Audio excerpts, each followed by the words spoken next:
tous, alors cette semaine on se retrouve pour une nouvelle vidéo. Alors une vidéo un peu particulière dans le sens où je suis pas allé me rendre voir des machines puisque je suis resté confiné sur l'exploitation familiale.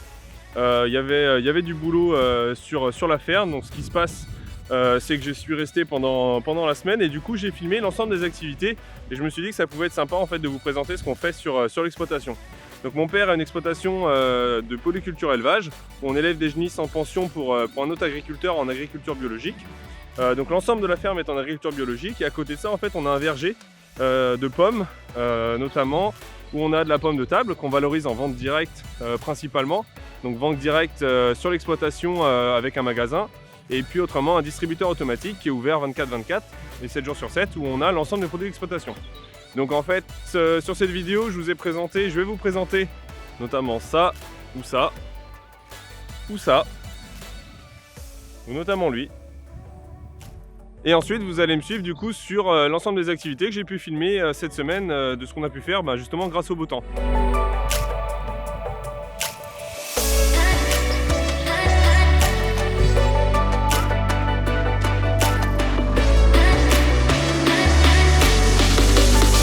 Sur une parcelle de pommes à jus, donc ici c'est une variété petit jaune qui a été plantée en 2000. Donc en ce moment c'est la période de taille, donc en fait on peut voir que certains rangs ont déjà été broyés puisque on laisse les branches sur place et on vient avec le broyeur, un broyeur à marteau pour venir broyer les branches. Alors bien sûr jusqu'à une certaine dimension, si jamais c'est des branches de taille trop importante, et bien en fait on vient les récupérer.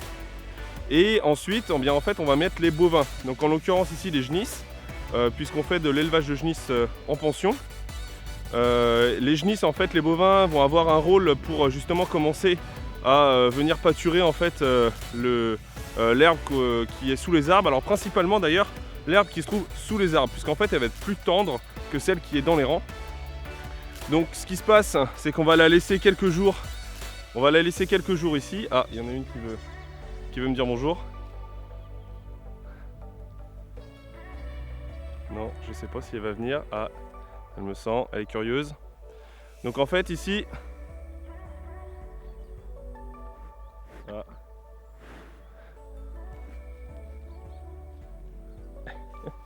Non. Donc en fait ici, les genisses vont rester quelques jours. Donc on a 4 lots sur l'exploitation.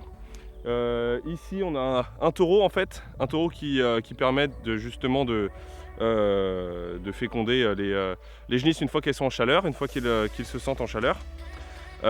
Et ensuite, au bout des quelques jours de pâturage, on va venir les changer de parcelle. Donc si on les laisse trop longtemps en fait sur la même parcelle, ce qui se passe c'est qu'elles risquent en fait de commencer à s'attaquer aux arbres, et c'est surtout pas ce qu'on veut bien sûr. Surtout que là on commence à rentrer dans la phase où on va avoir les premiers bourgeons, hein, on est fin mars début avril. Donc voilà, on va les laisser quelques jours ici, puis ensuite on les changera de parcelle. Et après, soit on les met en pâture directement, ou bien dans d'autres parcelles de verger.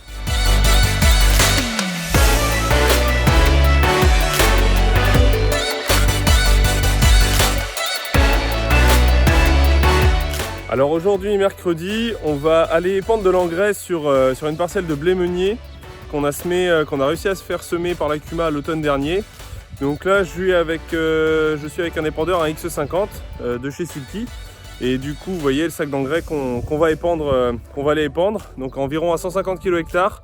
Et pour ça en fait j'ai fait une carte de modulation sur un site internet qui m'a permis du coup d'avoir une carte en fait de la biomasse et qui du coup avec la dose cible va pouvoir, on a pu déterminer en fait les zones où on va pouvoir mettre moins d'engrais et les zones où on va pouvoir mettre plus d'engrais.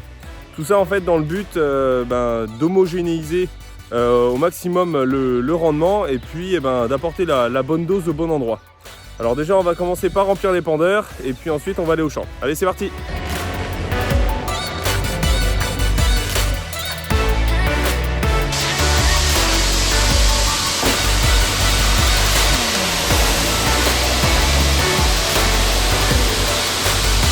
J'ai mis de l'engrais dans l'épandeur, donc comme je suis avec un engrais qui n'est pas minéral, un engrais organique homologué en bio, ce qui se passe c'est qu'il n'est pas homologué, il n'est pas du moins référencé dans la base Fertitest, la base Sulky, donc une application en fait qu'on retrouve sur smartphone.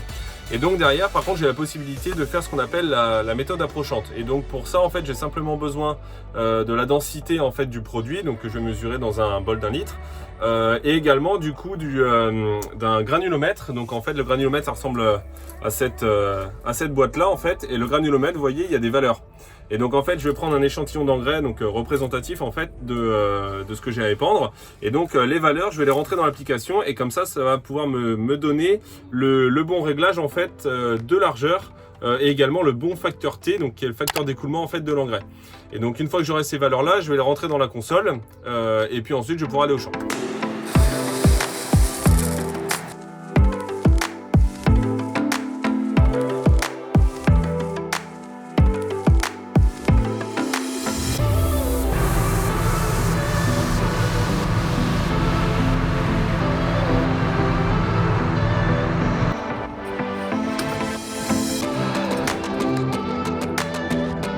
Là en plus j'ai le camion qui est arrivé, avec les jus.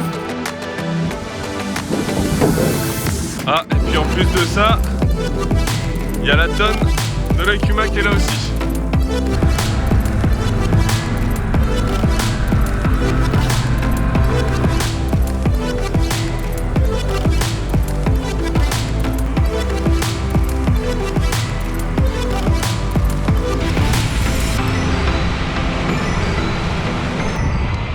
Bon alors là on est du coup sur une parcelle où c'est assez sec en haut et c'est un peu plus frais en bas justement.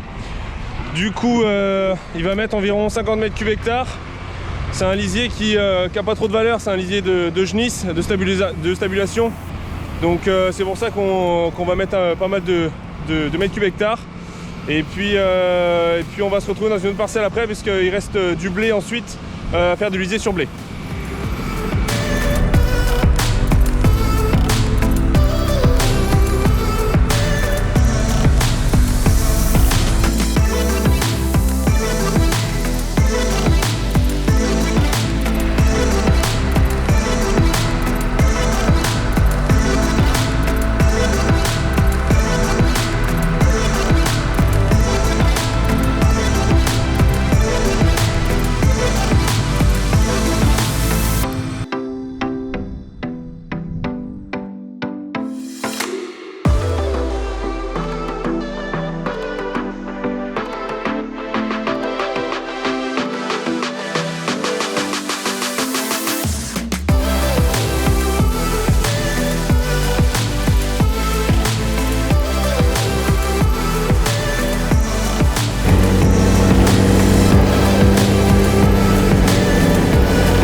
Donc je me retrouve dans la parcelle parce que du coup le même jour on a pu faire l'engrais, ensuite on a fait le lisier et là tout à l'heure Alexis, donc également un des chauffeurs de l'Akuma, m'a appelé pour me dire qu'il arrivait labourer.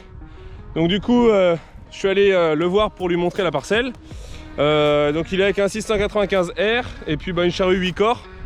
Bon, c'est un petit peu frais, j'ai passé un coup de déchômeur la semaine dernière, donc pendant 3 jours ça a permis de 3-4 jours ça s'est ressuyé un peu, donc c'était déjà pas mal.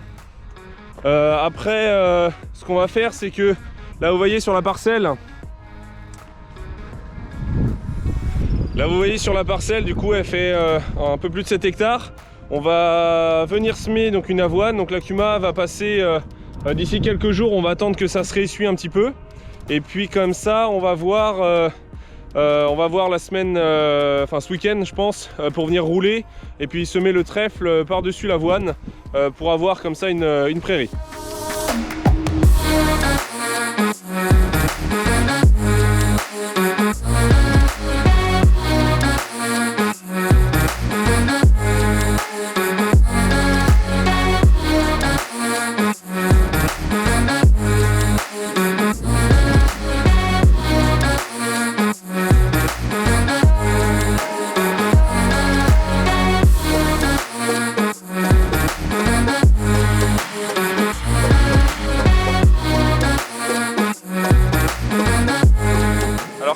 dans la parcelle qui est juste à côté du poulailler.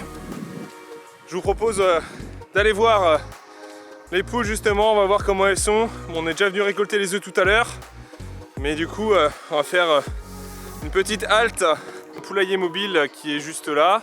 Donc en fait l'objectif du poulailler, c'est comme vous voyez, il est ici placé dans les vergers. Donc ça nous permet en fait de diminuer notre pression parasitaire d'une part, et également du coup d'avoir une production d'œufs. Et ce qu'on souhaite en fait sur l'exploitation, c'est bien sûr en fait, de pouvoir cumuler en fait, ou du moins d'allier les animaux bien sûr, et du coup la production végétale. Donc les poules notamment, ça nous permet de diminuer cette pression parasitaire en fait, en venant picorer le sol tout simplement, ça vient manger les insectes, etc. Ce qui fait que d'une année sur l'autre, on arrive à réduire cette pression. Donc c'est ça qui est assez intéressant. Puisqu'on est en bio justement, c'est un des moyens de lutte qu'on a.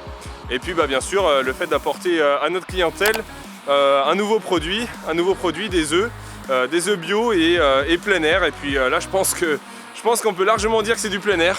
Je vous laisse juger par vous-même.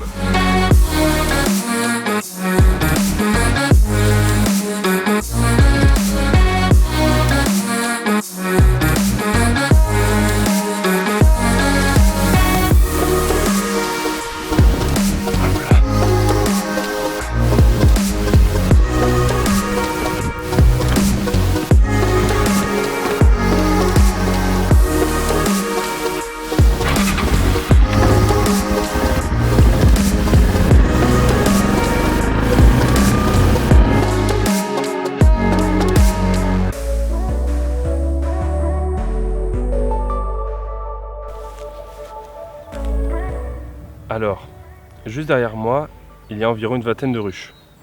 Donc sur l'exploitation, on a mis en place justement avec un apiculteur qui s'occupe de l'entretien, etc. des ruches. Alors j'ai un bourdon qui est juste là.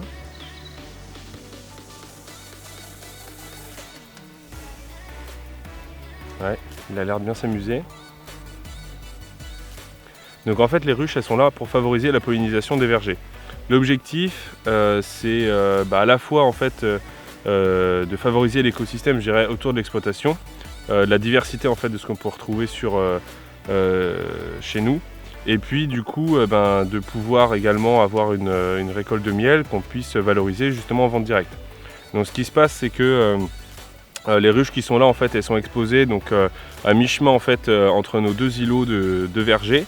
Faut savoir qu'une abeille en général va environ 2 à 3 km de sa ruche, et il faut qu'il y ait un point d'eau à proximité en général. Donc nous on a plusieurs pièces d'eau justement qui sont pas très loin.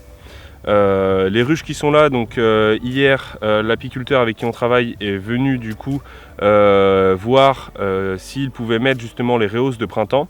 Alors en fait ça consiste en quoi? C'est-à-dire qu'il va regarder en fait sur le corps de la ruche s'il y a déjà suffisamment de miel pour que les abeilles puissent se nourrir en fait. Si dans le corps de la ruche les cadres ne sont pas remplis, ça veut dire qu'elles n'ont déjà pas suffisamment de quoi se nourrir. Donc pour ça on va pas forcément leur mettre de rhéos, et donc celles qui vont avoir de rhéos, ça veut dire que le corps est rempli, et donc le miel qui sera mis dans les rhéos et donc dans les cadres de rhéos sera celui qu'on va pouvoir récolter une fois qu'ils seront pleins, en fait, une fois que la pollinisation au printemps sera faite. Donc là en fait on les met maintenant, comme on est fin mars, justement parce que la pollinisation démarre, on commence à avoir pas mal de fleurs qui sortent, et le verger a ses premiers bourgeons. Donc le miel qui est récolté en fait, est valorisé donc soit au distributeur chez nous, ou bien au magasin à la ferme, tout simplement.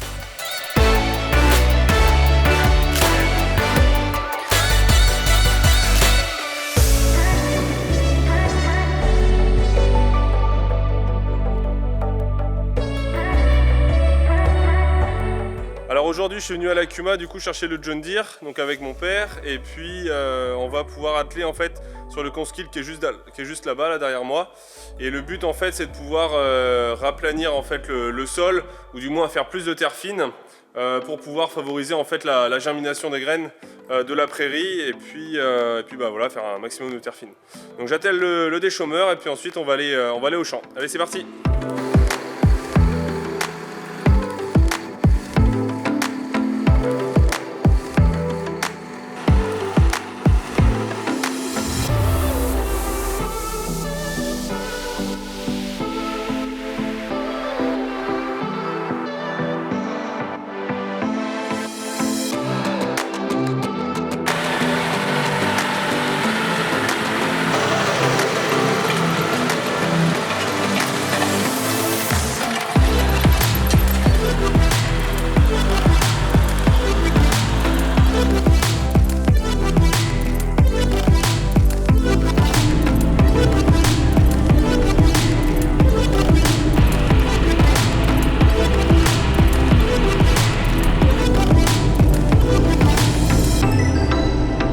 Alors j'espère que cette vidéo vous a plu. N'hésitez pas à liker, commenter, partager à vos amis, à vos proches. Prenez soin de vous en tout cas pendant cette période. Et puis moi je vous dis à la semaine prochaine pour une nouvelle vidéo avec l'ensemble des activités du coup qu'on aura pu faire. Allez, ciao!